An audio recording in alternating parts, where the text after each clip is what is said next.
You're listening to DraftKings Network.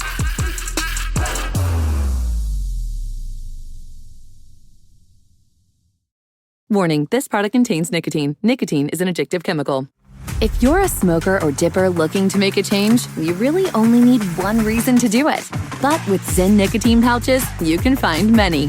Zyn is America's #1 nicotine pouch. It's made with only 6 simple ingredients. There are lots of options when it comes to nicotine satisfaction, but there's only one Zyn. Learn more about Zyn and find your reason to make a change by registering online at Zyn.com.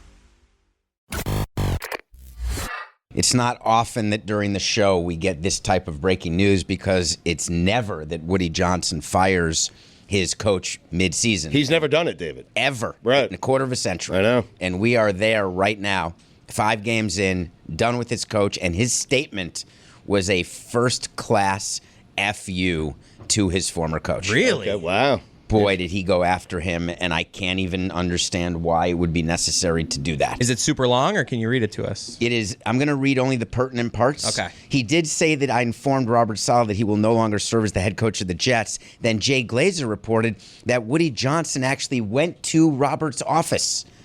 I've never done it that way. I was curious you how let that them goes. come to you. Right. Like, I was wondering if Robert gets an email early in the morning like, hey, Woody wants to see you, and he's just like, oh, shit. But you want to feel that power of send so-and-so to my office, right? That's half the fun of firing someone. What's the matter with you? You don't go to their office. Yes. That's from Jay Glazer. I assume that it's true. Do you think he does the little knock on the door? Like, his door's open, he's in there, and it's just a little knock, knock, knock. Hey, you busy? Hey, you busy? You got 5? You're not busy anymore.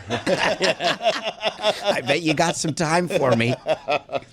So he then introduces who the interim head coach is. So no insider info needed. It's right here in the statement. Jeff Ulbrich will serve as our interim head coach for the remainder of the season. Here we go. He's a tough coach. This is still in the statement. Who has the respect of the coaches and players on this team. How do you, I can't even, that obviously says it all. Yep. But then he keeps going. I believe he, along with the coaches on this staff, can get the most out of our talented team and attain the goals we established this offseason. Wow. I mean, it's pretty fair to say Robert Saleh has not gotten the most out of that team. Like, that's a fair Well, his statement. quarterback got hurt, 4 snaps into the But season this last season, year. I'm talking about this season. I know. You're They're right. playing for first place. They have a game for first place on Monday night against the Bills. If they win that game, the Jets will be in first But it place. hasn't looked great. It has not looked. The offense has not looked great. Now, is that Aaron's fault? Is that Hackett's fault? By the way, Diana Rossini, sorry, Greg, she is reporting the Jets will keep Nathaniel Hackett. So Shocking. we know who's making the decisions for the Jets right now. David, Aaron Rodgers fired Robert Saleh, yes or no? It certainly feels that way to me. And I've seen players do that. We've had players come into our office and say, I won't play for this band. Do you ever have a guy that's like, you're our backup third baseman. I don't care what you think. Like, obviously, it has to be someone important. I just like the idea of a player who thinks they're more important than they are. Being That's like, true. hey, I'm done with Robert Saleh. And it's like, I don't give a shit. Yeah, think John there's- Birdie, don't worry about who the manager is. That's a fine, David. I think there's a middle ground here between maybe perhaps not the best head coach and hasn't gotten the most out of the team, but also clearly not the biggest problem. And so firing him feels like a scapegoating of the head coach where there's some bigger problems, specifically with the offensive side of the ball that, yes, he's the head coach. He manages the offense as well as the defense, but how much say has he had in personnel and in the offensive coordinator? It doesn't seem like those were either of his first choices. I told Jeremy right before the show that Aaron Rodgers, when he throws interceptions, it seems like they have meaning behind them. Like, those are not passes the last 2 weeks that Aaron Rodgers normally makes. He's never had 3 interceptions in a game. He was making terrible pass after terrible he pass. was tanking.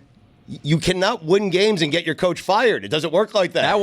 That one overthrow he had was like a really uncharacteristic throw from him. It's the worst throw I've ever seen a Hall of Fame quarterback make.